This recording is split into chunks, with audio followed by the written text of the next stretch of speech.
ماہ شعبان المعظم کے پہلے عشرے کے آخری 3 دن آ چکے ہیں، یعنی آج ہے 8 شعبان المعظم بدھ کا دن،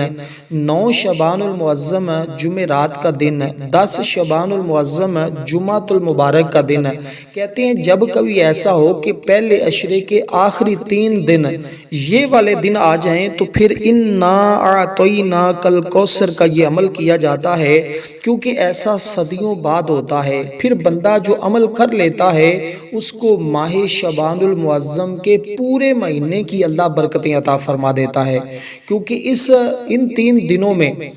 بدھ، جمعرات اور جمعہ یہ تمام دنوں سے افضل ترین دن ہوتے ہیں، اور ان تینوں دنوں کا یہ سب سے طاقتور عمل ہوتا ہے۔ کرنا اس عمل کو 3 دن پورے ہوتا ہے، یعنی بدھ کے دن بھی کرنا ہے، جمعرات کے دن بھی کرنا ہے، جمعۃ المبارک کے دن بھی کرنا ہے، اور ہر ایک دن کے عمل سے اس بندے کو کیا تاثیر ملتی ہے، کیا طاقت ملتی ہے، کیسے زندگی بدلتی ہے، کیسے اللہ کی رحمت اور انوار و تجلیات اس کو نصیب ہوتے ہیں۔ یہ جب وہ عمل شروع کرتا ہے تو اس کے گھر میں اللہ کی رحمت کی برسات شروع ہو جاتی ہے، کیونکہ عمل انتہائی آسان ہے، بڑا ہی طاقتور ہے۔ آپ نے کرنا کچھ اس طرح ہے کہ سب سے پہلے 70 مرتبہ یہ تسبیح پڑھنی ہے۔ اس کی برکت یہ ہوگی کہ اس کی برکت سے اللہ تعالیٰ اس بندے کی اگر 70 حاجتیں بھی ہوں گی تو وہ ان 3 دنوں میں پوری فرما دے گا۔ تو ایک حاجت یہ ہے کہ بے اولاد لوگ، بے روزگار، اسی طرح کی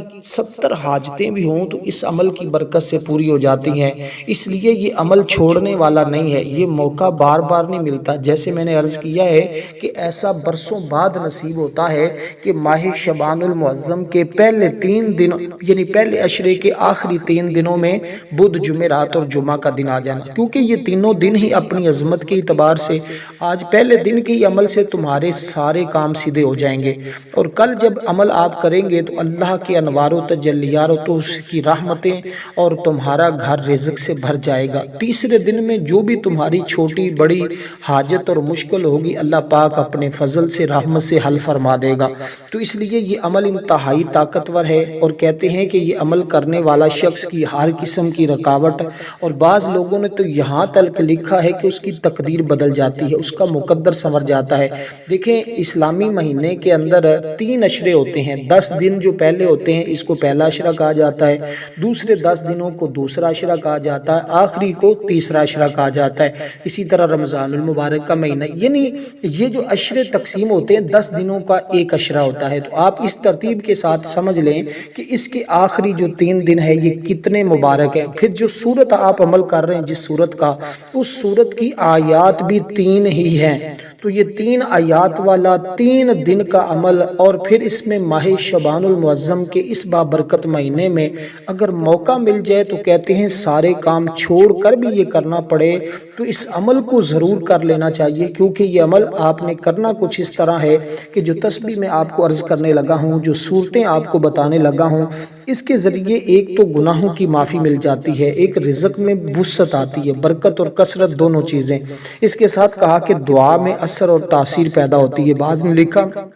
کہ وہ بندہ مستجاب الدعوہ بن جاتا ہے، یعنی اس کی ہر دعا قبول ہوتی ہے، اس کی ہر حاجت پوری ہوتی ہے، وہ اپنے ہر مقصد میں کامیاب ہو جاتا ہے، بند راستے کھلنے لگ جاتے ہیں، دل کی الجھنیں پریشانیاں ختم ہونے لگتی ہیں۔ اسی ترتیب کے ساتھ آپ نے عمل کا آغاز کرنا ہوگا۔ تو 70 مرتبہ آپ نے پہلے یہ تسبیح پڑھنی ہے، پھر آپ نے نیت کرنی ہے، پھر آپ نے درود پاک پڑھنا ہے۔ اب اس عمل کی کیونکہ ترتیب باقی اعمال اور وظائف سے مختلف ہے، اس لیے آپ نے اس کی ترتیب کا خاص خیال رکھنا ہوگا کہ جو تسبیح آپ نے سب سے پہلے پڑھنی ہے نا، اس تسبیح کی تعداد ہے 70 مرتبہ۔ تعداد میں کسی بھی تسبیح کی کمی پیشی نہیں ہونی چاہیے، کسی صورت میں کمی پیشی نہیں ہونی چاہیے۔ دیکھیں اسلام کی یہ نہایت اہم عبادت ہے، اس کا مطلب ہوتا ہے اللہ تعالیٰ سے اپنے گناہوں کی معافی مانگنا۔ تو پہلے نمبر پر پہلا سٹیپ ہی یہ ہوگا کہ آپ اپنے گناہوں کی اللہ تعالیٰ سے معافی مانگیں گے۔ دیکھیں اکثر ہمارے اوپر مصائب اور مشکلات یہ ہمارے گناہوں کی وجہ سے آتے ہیں، اور جب ہم اللہ تعالیٰ کے حضور اس طرح معافی مانگتے ہیں تو اللہ تعالی ہماری خطاؤں کو معاف فرما دیتا ہے، اور جو ہمارے گناہوں کی وجہ سے ہمارے اوپر وبال ہوتا ہے اللہ تعالیٰ اس کو بھی دور کر دیتے ہیں۔ تو اس طرح یہ چند ایک چیزیں ہوتی ہیں، اکثر لوگوں کو یہ سمجھ میں نہیں آتی، اور جن لوگوں کو یہ سمجھ میں آ جاتی ہیں الحمدللہ ان کی زندگی، ان کے حالات بدلنا شروع ہو جاتے ہیں۔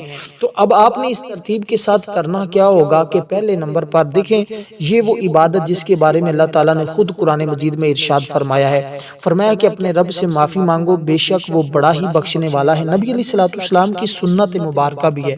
نبی علیہ السلام باوجود اس کے کہ آپ معصوم تھے، دن میں 70 سے زائد مرتبہ یہ کلمات پڑھتے۔ امت کے لیے یہ ایک عظیم سبق ہے کہ اللہ کے نزدیک محبوب ترین الفاظ یہ ہیں، جو بندہ اس کی کثرت کرتا ہے وہ اللہ کا محبوب اور دوست بن جاتا ہے۔ اس لیے کہ گناہوں کی معافی اور دل کی صفائی، یہ دونوں کا بڑا آپس میں گہرا تعلق ہے۔ تو دل کو پاک کرتا ہے یہ استغفار جو آپ نے پڑھنا ہوگا، روح کو تازگی بخشتا ہے۔ جب انسان گناہوں میں مبتلا ہو جاتا ہے تو اس کا دل سخت ہو جاتا ہے، اور یہ وہ کلمات ہیں جو اس کے سختی کو نرمی میں بدل دیتے ہیں۔ جو شخص اخلاص کے ساتھ یہ ذکر کرتا ہے اللہ تعالیٰ اس کے گناہوں کو معاف بھی فرما دیتا ہے، چاہے وہ کتنے ہی زیادہ ہوں، کیونکہ قرآن مجید میں بھی اس کا ذکر موجود ہے،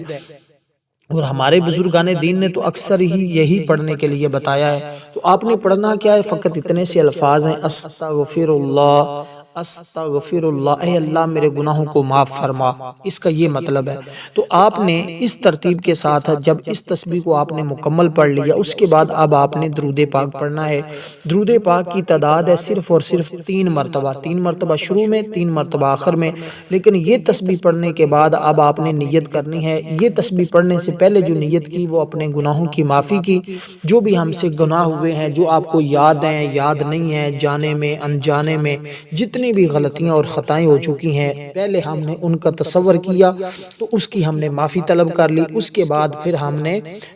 اس عمل کے لیے نیت کی، مطلب جو کوئی حاجت ہے، چاہے پورے سال کے لیے خوشحالی چاہتے ہیں، پورے سال کے لیے مالا مال ہونا چاہتے ہیں، پورے سال کے لیے جو بھی تمہاری حاجت ہے، اب یہاں 70 بھی حاجتیں ہوں گی نا، اس عمل کے ذریعے اللہ پاک پوری فرما دے گا۔ تو بس یہ سادہ سی بات ہے۔ اب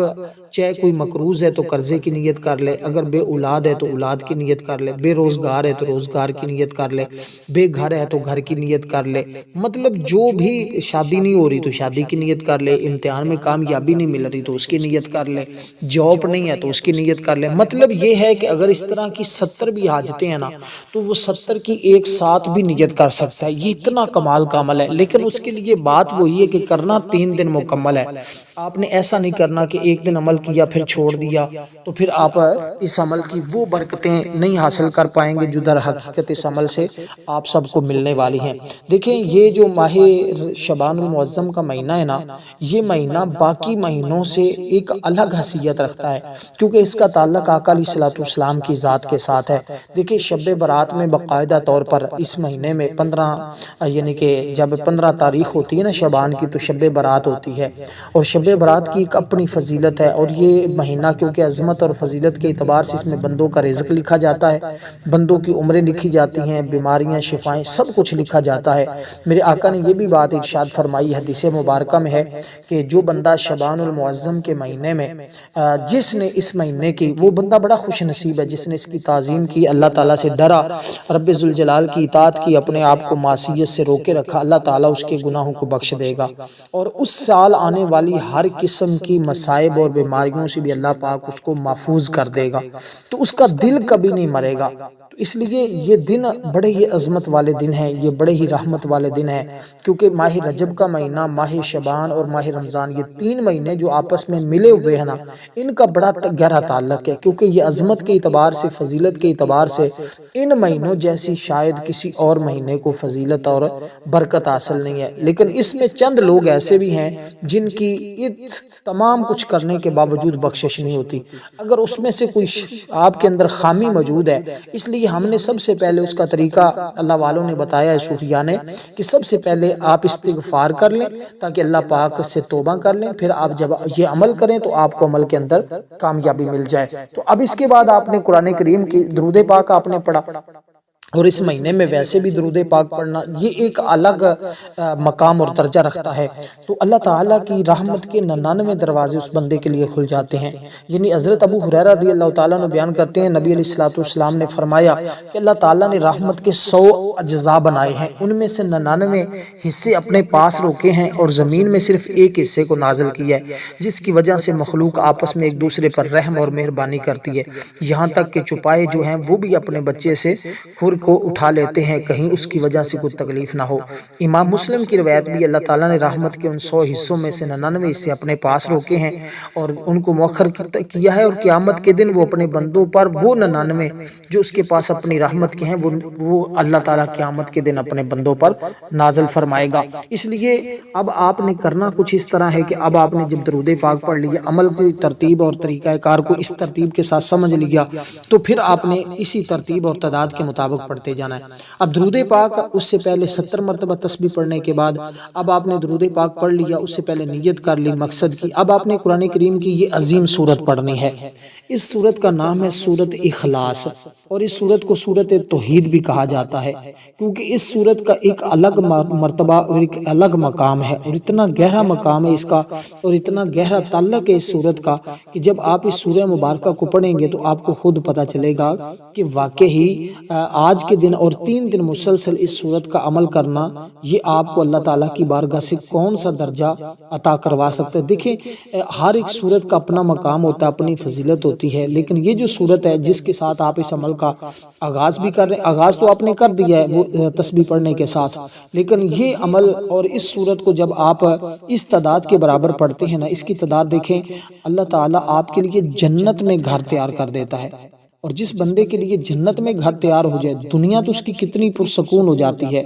دنیا میں تو پھر اس کے اوپر کتنی رحمتوں کا نزول شروع ہو جاتا ہے، اللہ کی کتنی کرم کی بارش شروع ہو جاتی ہے۔ اب یہ سورت جس کا بارے میں آپ کو عرض کر رہا ہوں، یہ سورت قرآن کریم کی نہایت عظیم سورت ہے، اگرچہ الفاظ میں بڑی مختصر ہے مگر اپنے معنی، عقیدہ، اثرات میں پورے قرآن کے برابر۔ اس سورت میں اللہ تعالیٰ کی وحدانیت، اس کی صفات، اس کی یکتائی کو انتہائی جامع انداز میں بیان کیا گیا ہے، اس لیے نبی علیہ السلام نے فرمایا اس سورت کی تلاوت کرنا یہ ایک تہائی کے برابر ہے۔ اور یہ سورت کا شان نزول کچھ اس طرح ہے، جب کفارہ نے مکہ نبی علیہ السلام سے پوچھا نا اپنے رب کا نسب بیان کریں، تو اللہ تعالیٰ نے اس سورت کا نزول فرمایا تھا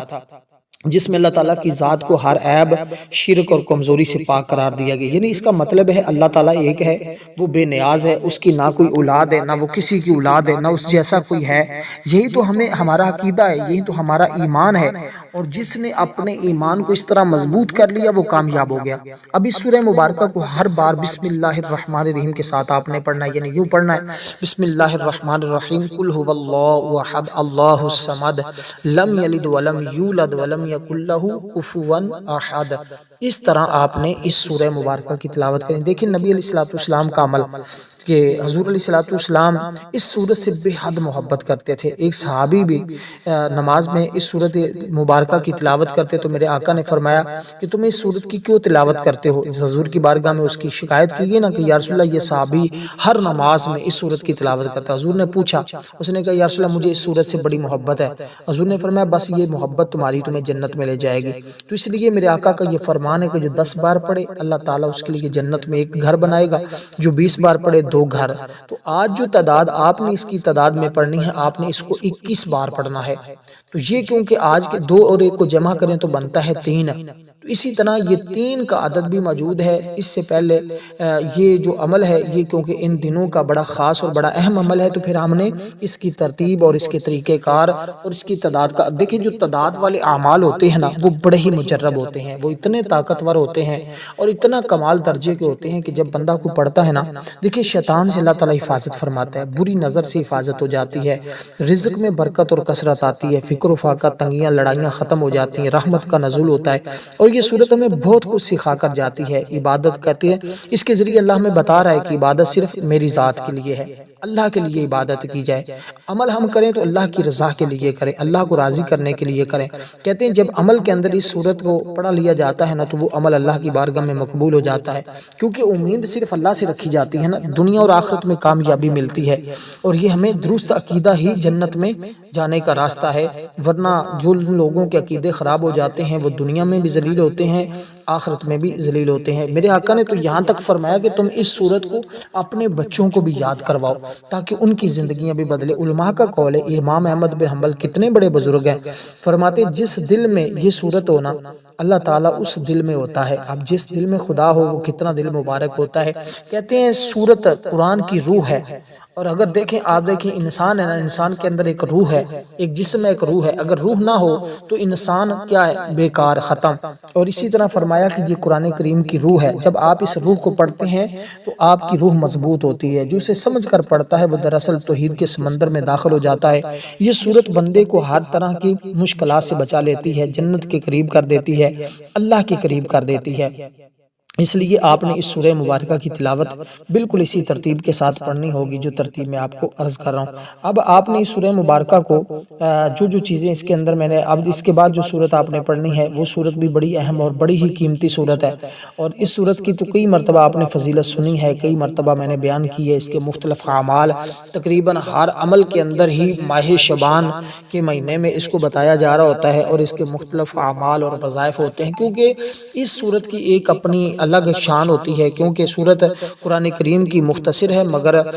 معنی اور فضیلت کے اعتبار سے نبی علیہ السلام پر یہ اس وقت نازل ہوئی جب حضور پریشان تھے۔ اللہ تعالیٰ نے حضور علیہ السلام کو خوش کرنے کے لیے سورت کا نزول فرمایا، تو اس سورت مبارکہ دشمنوں کے ایسے یعنی کہ ان کی زبان بند کر دیتی ہے، اور دشمنوں سے ایسے نجات دلا دیتی ہے، اور دشمنوں کی دشمنی سے محفوظ کروا دیتی ہے، اور ہر قسم کے دشمن جس بندے کو جان لینے پہ بھی تلے ہوں، اللہ کے فضل و کرم سے اس سورت کی تلاوت سے اس کے دشمن اس کا بال بھی بیگا نہیں کر سکتے۔ اس لیے اس اعتبار سے یہ سورت انتہائی اعلیٰ درجے پر ہے، اس لیے آپ نے اس سورہ مبارکہ کو بھی بسم اللہ الرحمن الرحیم کے ساتھ پڑھنا ہے، کیونکہ اس کے ذریعے عزت، کامیابی، بلندی، یہ تمام چیزیں اللہ تعالیٰ عطا فرماتا ہے، اور اس کے اندر ہمیں بہت کچھ سیکھنے کو ملتا ہے۔ اس کی اگر تفسیر کیجئے تو 30 صحابہ کرام نے اس کے بارے میں مختلف روایات کی ہیں۔ تو اب آپ نے دوستو اس سورہ مبارکہ کو 21 بار پڑھنا ہے، لیکن پڑھنا بسم اللہ الرحمن الرحیم کے ساتھ ہے، یعنی آپ پڑھیں گے بسم اللہ الرحمن الرحیم، انا اعطیناک الکوثر فصلی لربک وانحر ان شانئک ھو الابتر۔ تو اس ترتیب کے ساتھ آپ نے اس سورہ مبارکہ کو پڑھنا ہے۔ دیکھیں اب ہر شخص جانتا ہے کہ یہ سورت کوئی عام سورت تو نہیں ہے، اس کی 3 آیات ہیں، تو 3 دن آپ نے جب پڑھنا ہے تو آپ کو خود پتہ چل جائے گا کہ یہ 3 دن اس کو اتنی ہی تعداد میں، یعنی 2 اور 1 کو جمع کریں تو 3 بنتا ہے، اس کی آیات بھی 3 ہیں، اور پھر یہ دن بھی 3 ہیں، یہ بڑا ایک، اور پھر اس کے ذریعے حاجتیں بھی 70 پوری ہو رہی ہیں۔ تو پھر بھی اگر کوئی شخص اس کی برکت سے محروم رہے تو میں سمجھتا ہوں اس کی اپنی بد نصیبی ہے، اس کے سوا اور اس کے لیے کیا بات کہی جا سکتی۔ دیکھیں جمعرات اور جمعہ کا دن یہ کوئی عام تو دن نہیں نہ ہوتے نا، یہ دونوں 3 دن یہ دنوں میں ہمیں یاد دلاتے ہیں کہ ہم اپنی زندگی کا محاسبہ کریں، اللہ کی طرف رجوع کریں، اپنے اعمال کو سنواریں۔ جو شخص ان دنوں میں عبادت کرتا ہے اللہ تعالیٰ اس کے دل کو نور اور زندگی کو برکتیں عطا فرماتا ہے۔ دیکھیں جمعرات اور جمعہ یہ رحمتوں کے خاص دن ہوتے ہیں،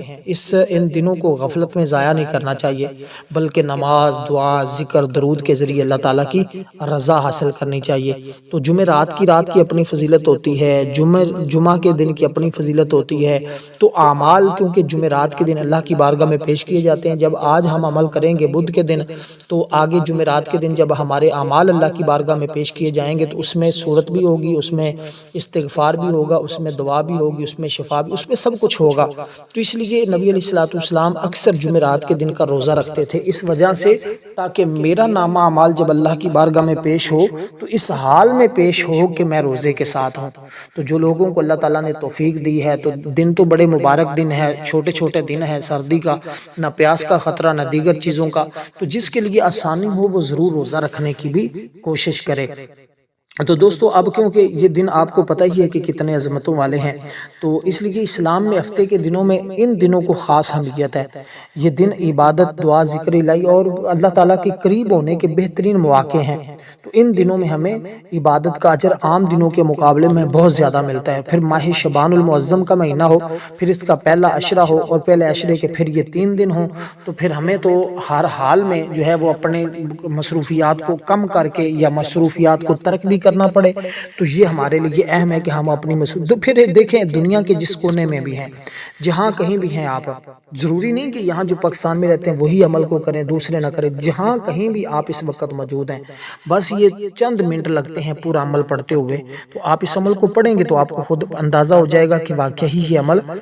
تو ہمیں زندگی میں پہلے ہی کر لینا چاہیے تھا، اب تو ہم نے کیا ہے، تو ابھی ہمیں اس کی طاقت کا پتہ چلا ہے۔ تو اب آپ نے جب اس عمل کو اس ترتیب کے ساتھ پڑھا، کیونکہ دیکھیں یہ سورج جو میں نے آپ کے سامنے پہلے بتائی ہے نا،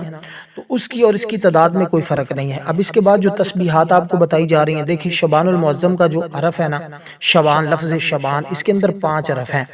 تو یہ جو عادات والا عمل ہے نا، جیسے 3 کا عدد آپ کو ساتھ چل رہا ہے، اسی طرح یہ 5 ہے، تو 5 چیزیں ہیں جو آپ نے پڑھنی ہوں گی، تو اس میں سے 3 چیزیں آپ پڑھ چکے ہیں، 2 چیزیں اب آپ کی رہتی ہیں، ایک پہلی تسبیح جو آپ نے پڑھی ہے، پھر آپ نے 2 صورتیں پڑھی ہیں، اور پھر ویسے بھی کہتے ہیں جب ان 2 صورتوں کو اکٹھا ایک ساتھ ملا کر پڑھا جاتا ہے تو اندھیری راتیں بھی بندے کی جان چھوڑ جاتی ہیں، زندگی سے اندھیرے ختم ہو جاتے ہیں، روشنیاں ہی روشنیاں اس کو نصیب ہوتی ہیں، حسد دشمن سے بھی بندہ محفوظ ہو جاتا ہے، کیونکہ دل کا سکون ملتا ہے، گھر میں برکت آتی ہے، حسد سے حفاظت ہوتی ہے، رزق میں کثرت آتی ہے، اور سارا دن بھی پرسکون گزرتا ہے، اور بھی معاملات اس کے دیکھے، پھر اس کے ذریعے رزق کے دروازے، علم کے دروازے، دلوں کے بند تالے، اور بہت ساری چیزیں اس کو بندے کو نصیب ہو جاتی ہیں، رشتوں کی رکاوٹ ہو، امتحان میں ناکامی ہو، مقدمات، جھگڑے، قرضہ، پریشانیاں، گھبراہٹ، مایوسی، خوف، بے سکونی، ذہن کھل جانا، یادداشت بہتر ہو جانا، علم کا دروازہ کھل جانا، قرض اور مالی پریشانیاں سے نجات مل جانا، یہ تمام چیزیں بندے کو نصیب ہو جاتی ہیں۔ اب دوستو آپ نے اسی ترتیب کے ساتھ جب یہ عمل کو پڑھا تو الحمدللہ انعامات کی بارش تمہارے اوپر ہونا شروع ہو جائے گی۔ اب اس کے بعد جو تسبیح آپ نے پڑھنی ہے، اس تسبیح کی تعداد بھی 21 بار ہے۔ اب وہ تسبیح کون سی ہے، وہ بھی بڑی سمجھنے والی ہے۔ دیکھیں اللہ تعالیٰ نے قرآن مجید کے سب سے پیارے اور عاجزی بھرے کلمات اب آپ جب پڑھیں گے نا تو آپ کو خود پتہ چلے گا کہ یہ کلمات واقعی جو ہیں یہ زندگی بدلیں گے۔ یہ واقعی دیکھیں یہ جو کلمات ہیں نا، اس کے بارے میں بڑے بڑے صوفیاء کہتے ہیں کہ انہوں نے یہ کہا کہ یہ وہ پکار ہے جو بندے کے دل کی گہرائیوں سے نکلتی ہے، جس میں عاجزی بھی ہے، امید بھی ہے، محبت بھی ہے، مکمل بھروسہ بھی ہے۔ قرآن مجید میں انبیاء کرام، صحابہ کرام، صالحین دعائیں کرتے تھے تو اکثر اس لفظ سے کرتے تھے، اپنی دعاؤں کا آغاز اس سے کرتے تھے۔ ان کلمات کو بھی آپ نے 21 بار پڑھنا ہے۔ تو دیکھیں اس کا مطلب ہے پیدا کرنے والے، پالنے والے، سنوارنے والے، تربیت کرنے والے، تو اے اللہ ہم تیرے ہیں، تو ہمارا ہے۔ تو یہ کیسا ایک پیارا جملہ ہے جب آپ یہ کہیں گے نا کہ عاجزی، یہ کلمات کے ساتھ دعا مانگنا یہ عاجزی کی علامت ہے، یہ قبولیت کی علامت ہے اور اللہ کے قریب ہونے کا راستہ ہے۔ یہ لفظ خود دعا کے آداب سکھا رہا ہوتا ہے، کیونکہ اللہ تعالیٰ نے قرآن مجید کے اندر بار بار یہ بات بیان کی ہے کہ جب راستے بند ہو جائیں، لوگ ساتھ چھوڑ جائیں، عقل جواب دے جائے، تو پھر بس تم یہ کہو یا ربنا یا ربنا یا ربنا، اے ہمارے رب، اے ہمارے رب، اے ہم